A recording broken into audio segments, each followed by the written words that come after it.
Para mahasiswa yang saya banggakan dan yang saya cintai, kita berjumpa lagi untuk belajar bersama mengenai wawasan Nusantara. Wawasan Nusantara sering juga disingkat dengan WASNUS.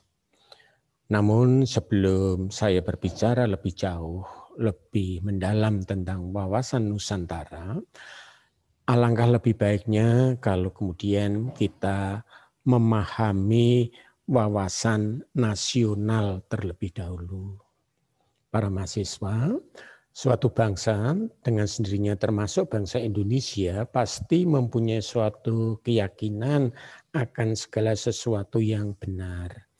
Namun kebenaran yang diyakini ini dengan sendirinya bukanlah kebenaran yang mutlak, bukanlah kebenaran yang hakiki. Sebab kita percaya kebenaran yang hakiki itu bukan milik manusia, tetapi milik Tuhan yang Maha Esa. Manusia dibekali, manusia dianugerahi dengan hal-hal lain yang menjadikan manusia itu mempunyai tingkat yang lebih tinggi jika dibandingkan dengan makhluk-makhluk lain sesama ciptaan Tuhan.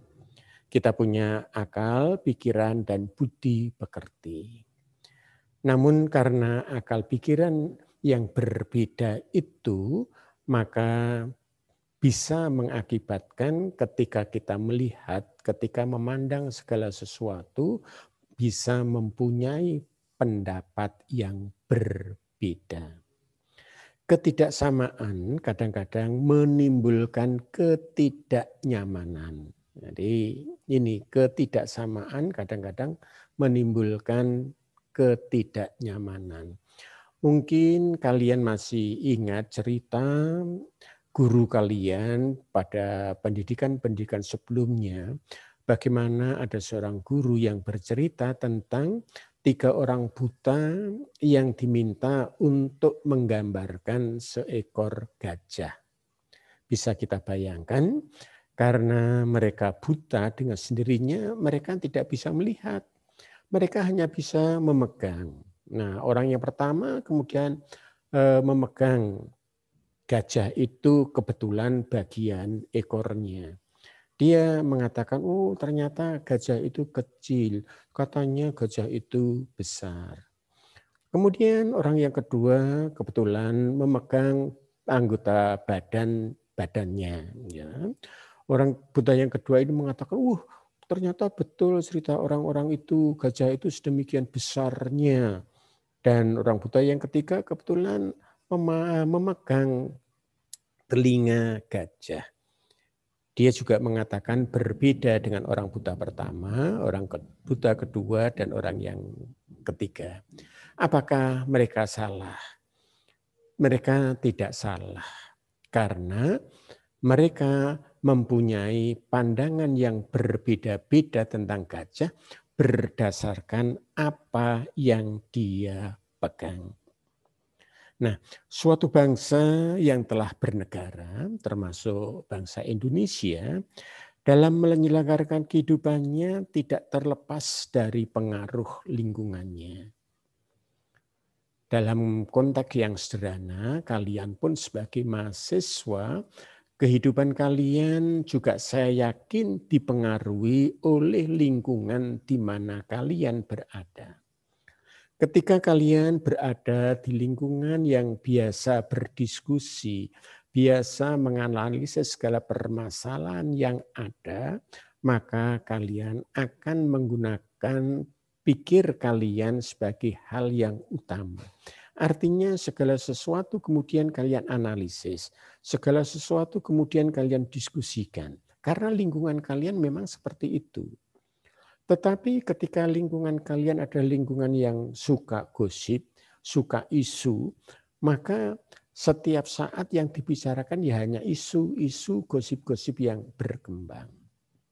Nah, demikian juga bangsa Indonesia.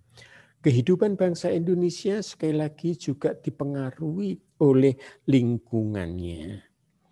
Pengaruh ini timbul dari hubungan timbal balik antara filosofi bangsa ideologi serta cita-cita dan kondisi sosial masyarakat, budaya, tradisi, keadaan wilayah, dan pengalaman sejarahnya.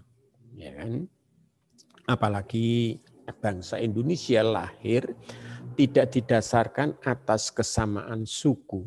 Bangsa Indonesia lahir tidak didasarkan atas kesamaan agama.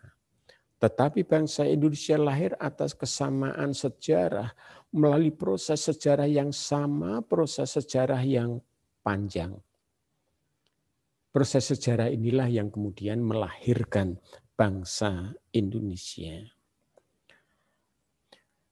Pengalaman-pengalaman sejarah yang seperti itu menjadikan pemerintah dan rakyat memerlukan suatu konsepsi berupa wawasan nasional untuk menyelenggarakan kehidupannya. Wawasan nasional ini dimaksudkan untuk menjamin kelangsungan hidup, keutuhan wilayah, serta jati diri bangsa. Kata wawasan itu sendiri berasal dari wawas yang artinya melihat atau memandang. Dengan penambahan akhiran an yang kemudian menjadi wawasan, maka secara harafiah berarti cara melihat atau cara meninjau atau cara memandang. Dalam mewujudkan aspirasi dan perjuangan suatu bangsa, yang perlu diperhatikan adalah 3 faktor. Yaitu faktor yang pertama, bumi atau ruang di mana bangsa itu hidup. Faktor yang kedua, jiwa, tekad dari semangat manusianya atau rakyatnya. Dan yang ketiga adalah lingkungan sekitarnya. Nah, ini yang kemudian membentuk wawasan nasional. Dari konsep wawasan nasional, maka kemudian kita akan mencoba memahami tentang wawasan Nusantara. Kalau begitu, wawasan Nusantara itu yang bagaimana? Wawasan Nusantara itu apa dan lain sebagainya.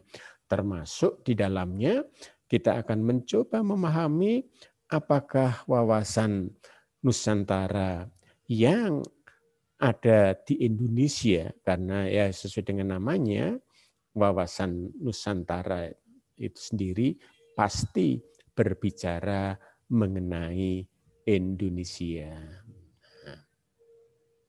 Nah, ini tujuan ketika kita mempelajari wawasan Nusantara.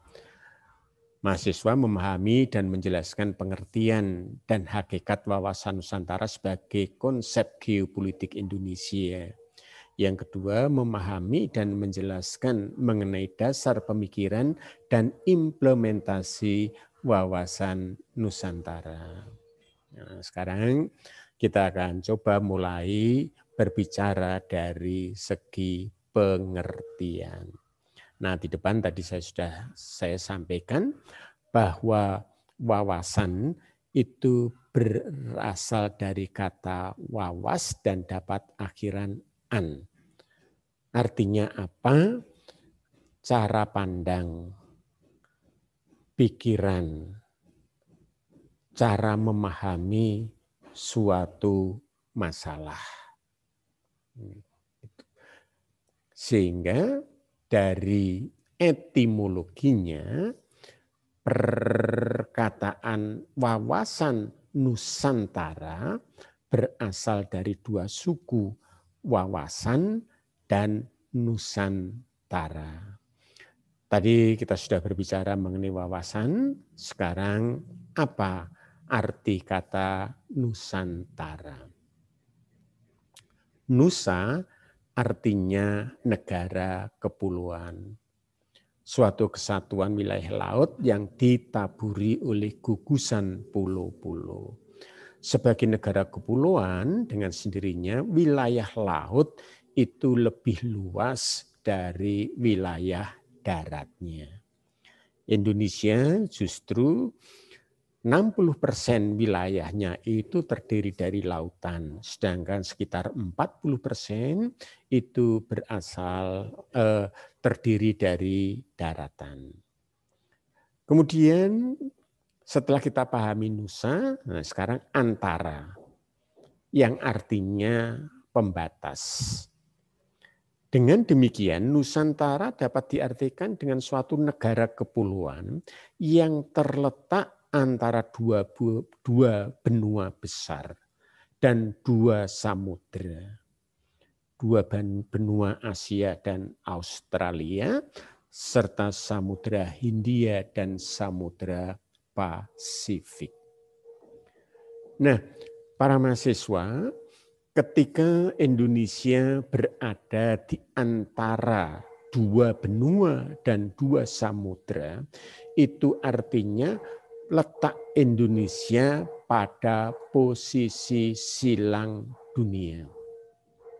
Posisi silang dengan sendirinya Indonesia menjadi tempat perjumpaan dua kekuatan. Apakah kekuatan barat dan kekuatan timur, atau kekuatan selatan dan kekuatan utara. Nah, konsekuensinya adalah bangsa Indonesia menjadi bangsa yang heterogen, majemuk, baik secara agama, suku, bahasa, budaya daerah, dan lain sebagainya. Kalau di Indonesia terdiri dari lebih kurang 13.600 pulau, masing-masing pulau itu punya satu perbedaan. Bisa kita bayangkan betapa majemuknya, betapa heterogennya bangsa Indonesia. Dan konsepsi wawasan Nusantara mencoba untuk memberikan pandangan agar yang berbeda-beda itu tidak dijadikan sebagai alat untuk memecah belah. Nah, di situ dirumuskan kemajemukan haruslah dipandang sebagai suatu realita alamiah yang merupakan anugerah dari Allah Subhanahu wa taala yang perlu disyukuri dan dihadapi dengan sikap yang bijak dan benar. Kemajemukan, pluralisme, sekali lagi itu realita, itu kenyataan. Sehingga kita harus mensyukuri itu. Beberapa waktu yang lalu saya juga sempat katakan wilayah Indonesia yang strategis di antara dua benua dan dua samudra itu sesuatu yang tidak kita minta. Sama seperti rumah kalian, rumah orang tua kalian. Orang tua kalian tidak pernah meminta siapa yang menjadi tetangga kanan kalian, siapa yang menjadi tetangga kirinya, tetangga depannya, tetangga belakangnya, tidak. Tetapi ya itulah rumah kita. Sehingga rumah itu yang kemudian harus kita syukuri. Sehingga secara keseluruhan, pengertian dari wawasan Nusantara adalah cara pandang bangsa Indonesia tentang diri sendiri.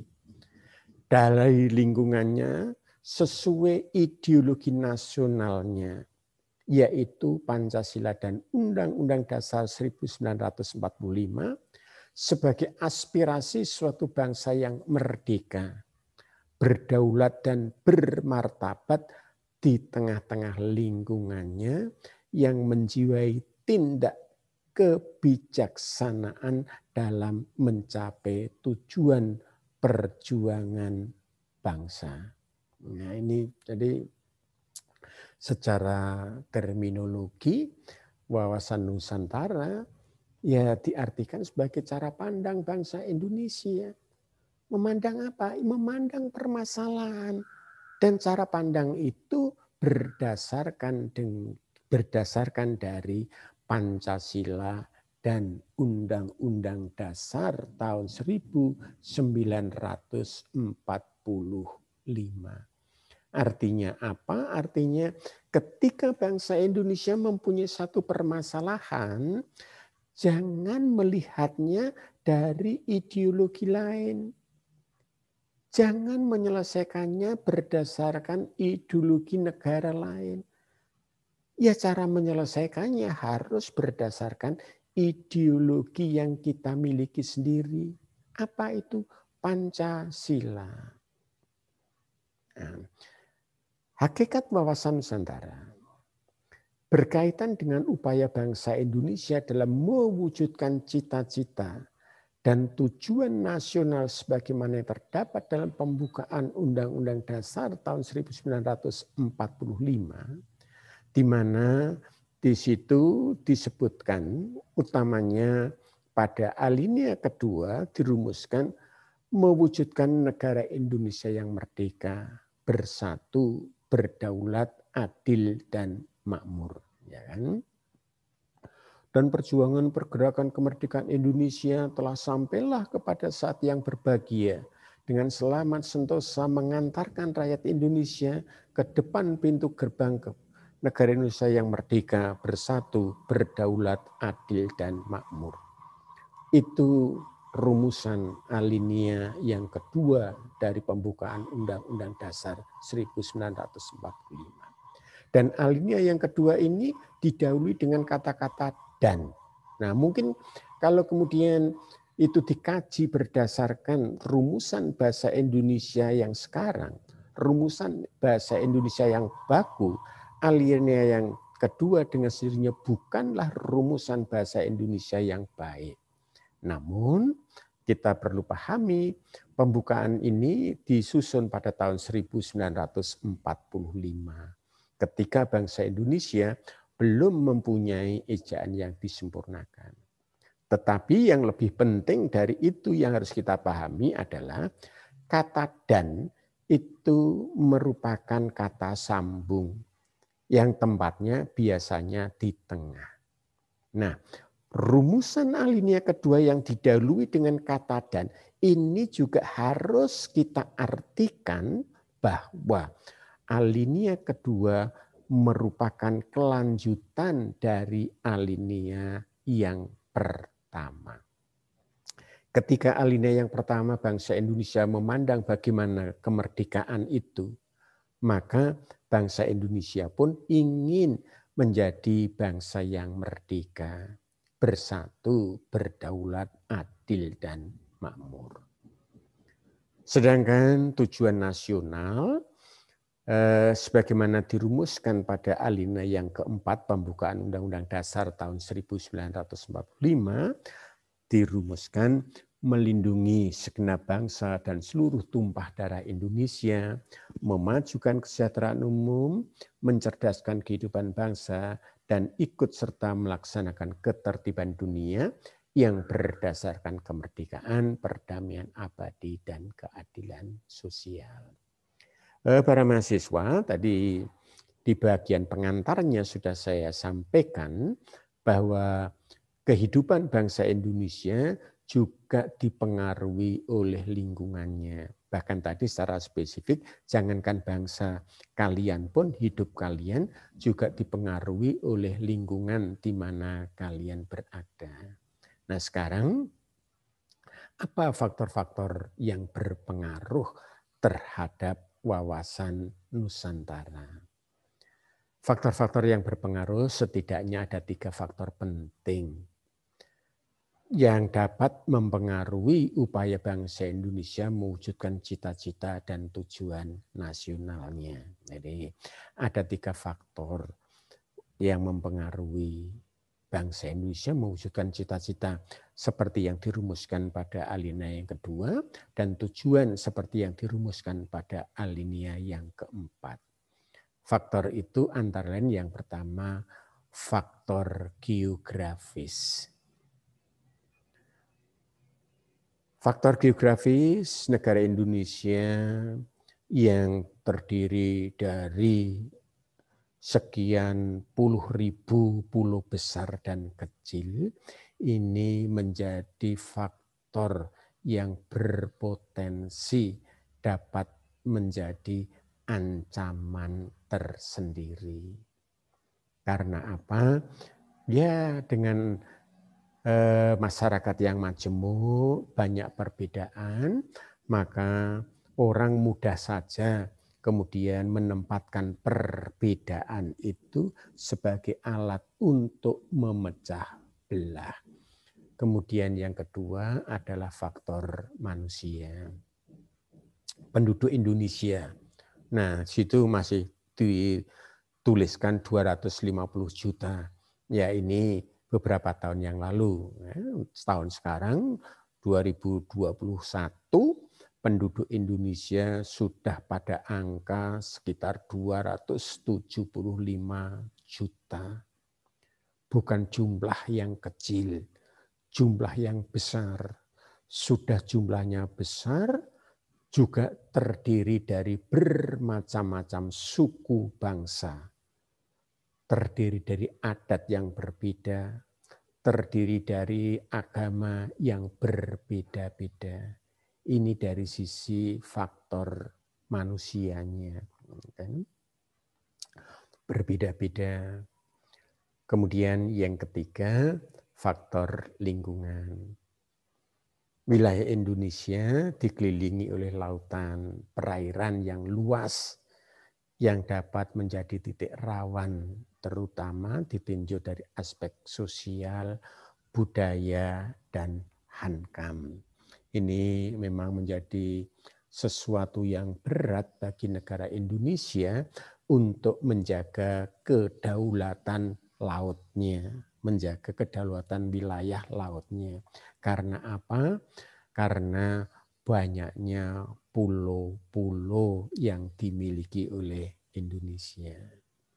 Nah, sehubungan dengan kondisi seperti yang digambarkan tadi, maka bangsa Indonesia harus memiliki suatu wawasan yang tegas yang disebut dengan wawasan Nusantara, yang dapat dijadikan sebagai landasan dan pedoman dalam mewujudkan cita-cita dan tujuan nasionalnya. Tadi sudah saya sampaikan di bagian depan, jangan sampai justru perbedaan-perbedaan itu dijadikan sebagai alat untuk memecah belah. Bagaimana kita hidup di tengah-tengah perbedaan yang ada. Bukan sesuatu yang mustahil bagi bangsa Indonesia untuk hidup secara damai, secara berdampingan dalam kondisi yang berbeda-beda. Berikutnya, para mahasiswa yang saya banggakan, apa sih tujuan dari wawasan Nusantara? Tujuan wawasan Nusantara dapat dibedakan menjadi dua, yaitu yang pertama ke dalam. Artinya apa? Artinya ke dalam itu untuk mewujudkan kesatuan dan keutuhan, integrasi dalam semua aspek kehidupan bangsa dan negara. Baik itu dalam aspek alamiah maupun aspek sosial. Nah, ini. Aspek alamiah yang disebut dengan Trigatra. Ada 3 aspek, yaitu yang pertama aspek geografis, posisi silang. Saya tidak perlu sebutkan lagi, di depan saya sudah banyak berbicara tentang posisi silang. Kemudian yang kedua aspek kekayaan alam. Dari dulu bangsa Indonesia, negara Indonesia dikenal sebagai negara yang kaya. Sejak zaman dulu. Mungkin ungkapan-ungkapan dalam budaya-budaya Jawa khususnya, sering kita mendengarkan negara Indonesia adalah negara yang gemah ripah loh jinawi. Murah kang sarwa tinuku, subur kang sarwa tinandur. Ini menggambarkan bagaimana kayanya Indonesia. Bahkan dari sisi yang lain juga ada penggambaran untuk menunjukkan ini loh, Indonesia itu negara yang kaya. Muncullah karya seni, bukan lautan, itu kolam susu. 60% wilayah Indonesia adalah lautan. Dan itu digambarkan, itu bukan lautan, itu kolam susu. Ini kan secara tidak langsung ingin menggambarkan betapa kayanya Indonesia. Kemudian gatra yang ketiga adalah penduduk. Jumlah penduduk yang besar dengan sendirinya menjadi sumber kekuatan tersendiri, menjadi modal dasar tersendiri. Tetapi ada catatannya, yaitu jumlah penduduk yang besar tetapi mempunyai potensi yang baik. Kalau sudah jumlahnya besar tetapi tidak mempunyai potensi, ya itu merupakan beban. Kemudian yang berikutnya, aspek sosial atau yang disebut dengan pancagatra. Kalau aspek alamiah tadi trigatra, aspek sosial pancagatra. Ada 5 gatra. Yaitu yang pertama ideologi, politik, ekonomi, sosial budaya, dan pertahanan keamanan. Kemudian tujuan yang kedua adalah tujuan keluar, yaitu turut serta mewujudkan kebahagiaan, ketertiban, dan perdamaian bagi seluruh umat manusia. Ini tujuan keluarnya. Boleh saja itu merupakan terjemahan dari ikut serta melaksanakan ketertiban dunia yang berdasarkan kemerdekaan, perdamaian abadi, dan keadilan sosial. Artinya lahirnya negara Indonesia tidak semata-mata untuk kepentingan Indonesia sendiri, tetapi juga akan ikut ambil bagian dalam percaturan dengan negara-negara lain. Dan itu sudah terbukti bagaimana Indonesia sudah mulai terlibat jauh sebelum kita memasuki era reformasi seperti sekarang ini. Sesaat setelah Indonesia merdeka, tepatnya pada tahun 1955, Indonesia juga sudah mewarnai percaturan politik luar negeri ketika pada tahun 1955 diselenggarakan konferensi Asia Afrika yang menghasilkan Dasar-Sila Bandung, yang itu kemudian dijadikan sebagai pedoman bagi negara-negara Asia untuk menentukan nasibnya sendiri untuk merdeka. Para mahasiswa yang saya banggakan dan yang saya cintai, konsep wawasan Nusantara itu apakah sudah muncul ketika Indonesia merdeka? Bukan. Konsep wawasan Nusantara bisa terwujud juga melalui proses yang cukup panjang. Artinya tidak serta-merta konsepsi wawasan Nusantara itu bisa diterima oleh khususnya negara-negara lain. Lebih tepat lagi, ketika konsep wawasan Nusantara yang merumuskan sebagai satu kesatuan politik, satu kesatuan ekonomi, sosial budaya, dan hankam. Nah ini. Konsep wawasan Nusantara mulai dirumuskan dan dimuat dalam Peraturan Perundang-undangan Republik Indonesia sejak tahun 1973, yakni dengan dimuatnya dalam garis-garis besar haluan negara saat itu. Nah, kalian sekarang mungkin tidak mengenal apa itu GBHN. Tetapi pada zaman sebelum era reformasi, kita mempunyai GBHN sebagai garis-garis besar haluan negara. Pedoman bagaimana Indonesia dibangun untuk 5 tahun ke depan. Dan itu senantiasa muncul dalam ketetapan-ketetapan MPR ketika MPR mengadakan sidang umum.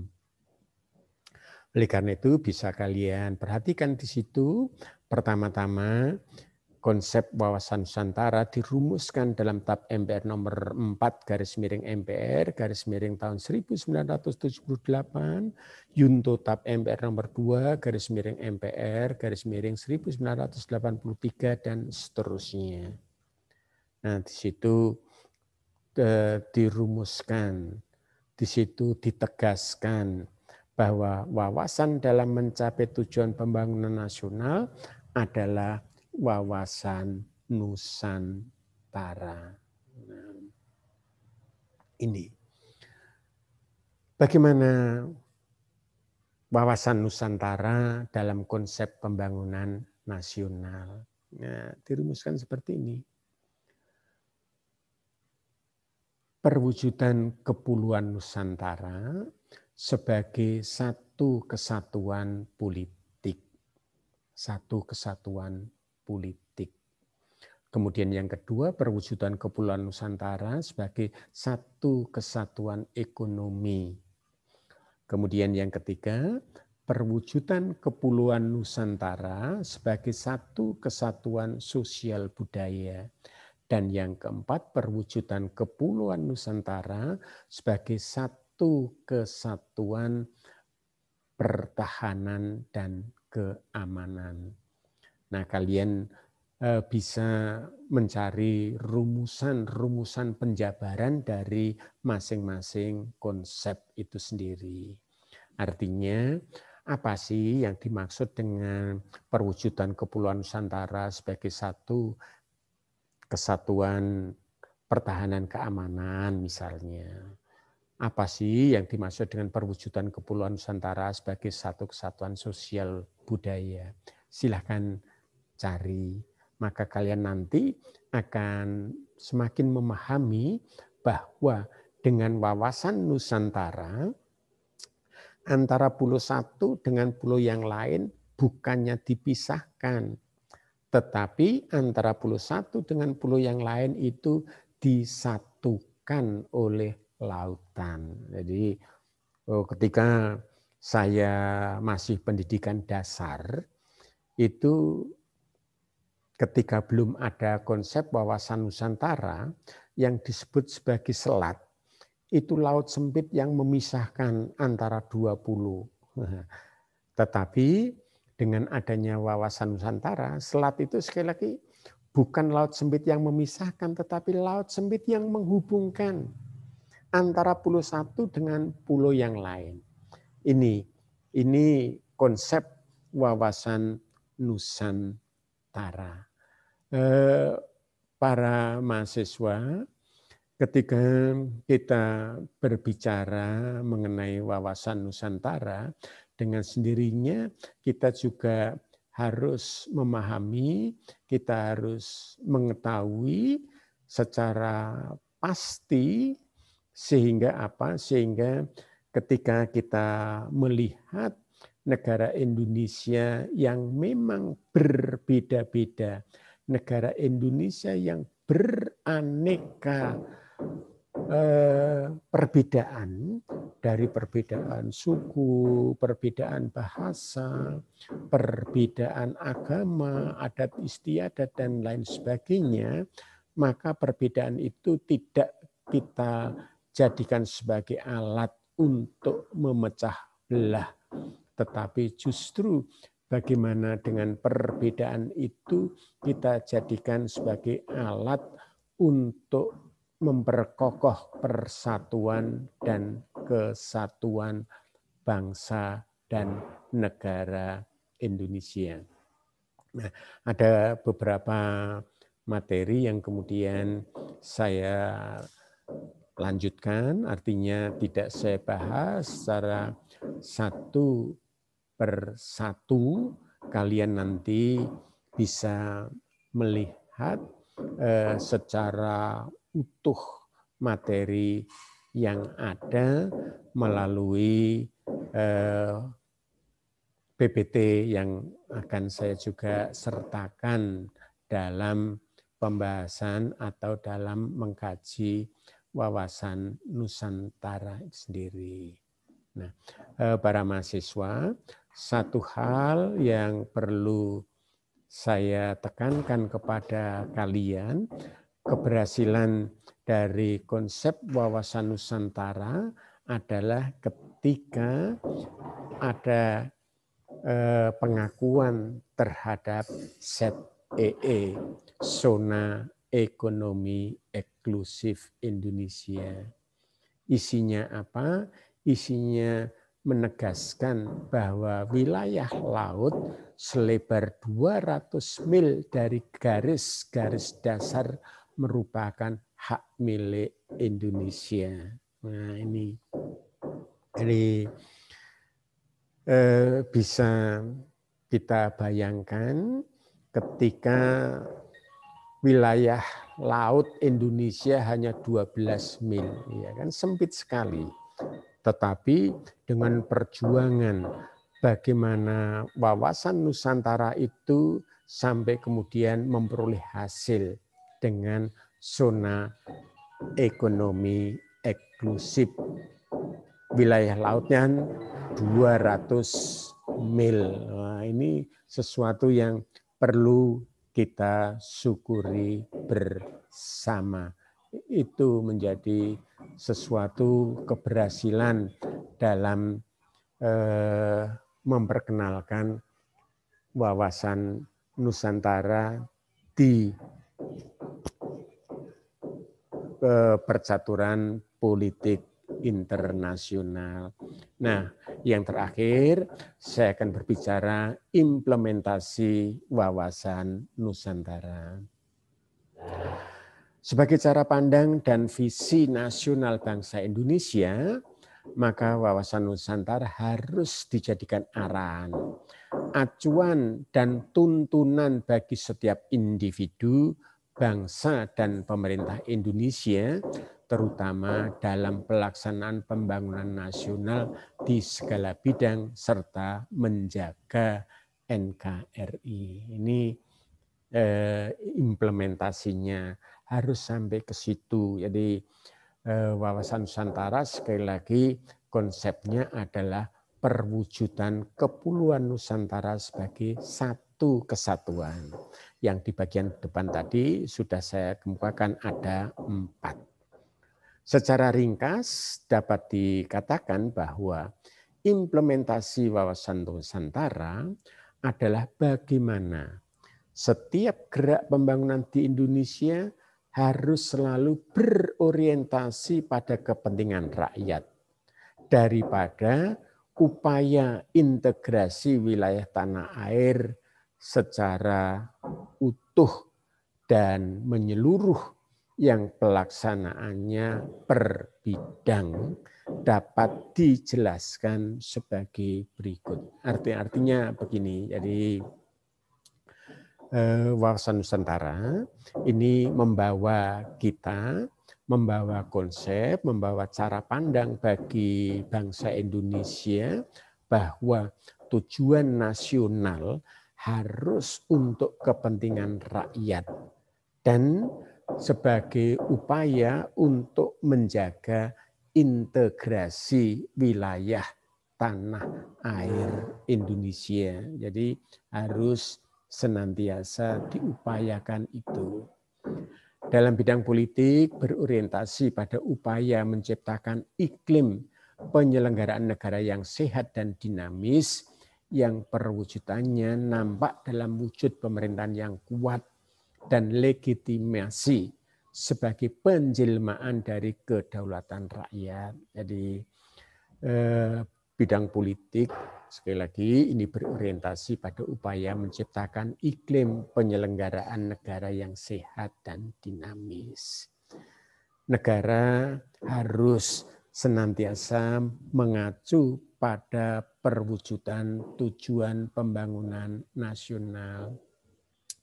Sedangkan dalam bidang ekonomi diorientasikan pada upaya menciptakan integrasi ekonomi nasional yang perwujudannya nampak pada terjaminnya pemenuhan dan peningkatan kesejahteraan rakyat secara adil dan merata.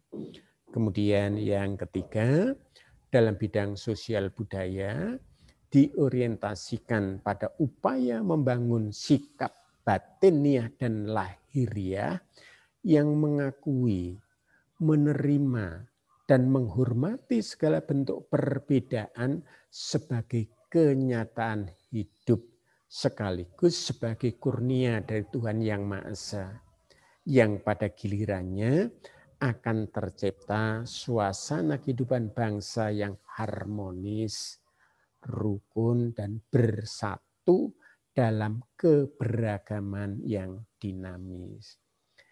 Yang keempat, dalam bidang hankam diorientasikan pada upaya menumbuh kembangkan kesadaran cinta tanah air dan bangsa yang pada gilirannya akan membentuk sikap bela negara pada setiap bangsa Indonesia dalam arti yang seluas-luasnya. Itulah para mahasiswa yang saya banggakan dan yang saya cintai. Wawasan Nusantara memang bukan merupakan materi yang komplit karena keterbatasan waktu, sehingga saya hanya menyampaikan materi wawasan Nusantara secara garis besar. Yang jelas dengan wawasan Nusantara, bagaimana kemudian kita mempunyai cara memandang permasalahan yang ada, permasalahan yang dihadapi oleh bangsa Indonesia berdasarkan ideologinya, berdasarkan ideologi Pancasila. Sehingga kalian pun sebagai mahasiswa, ketika ada permasalahan-permasalahan yang hadir, yang muncul di sekitar kalian, kalian dasarnya harus Pancasila. Jangan menggunakan ideologi di luar Pancasila. Menggunakan ideologi liberal misalnya, ideologi sosialis komunis misalnya, jangan. Kita sudah punya pilihan. Pilihan yang ditentukan oleh para pendiri negara. Itu yang harus kita wujudkan, kita tanamkan pada anak didik kita. Dan mudah-mudahan kalian bisa menjadi pelopor, kalian bisa menjadi suri tauladan di dalam mewujudkan negara Indonesia, negara yang cinta damai namun lebih mencintai kemerdekaan. Semoga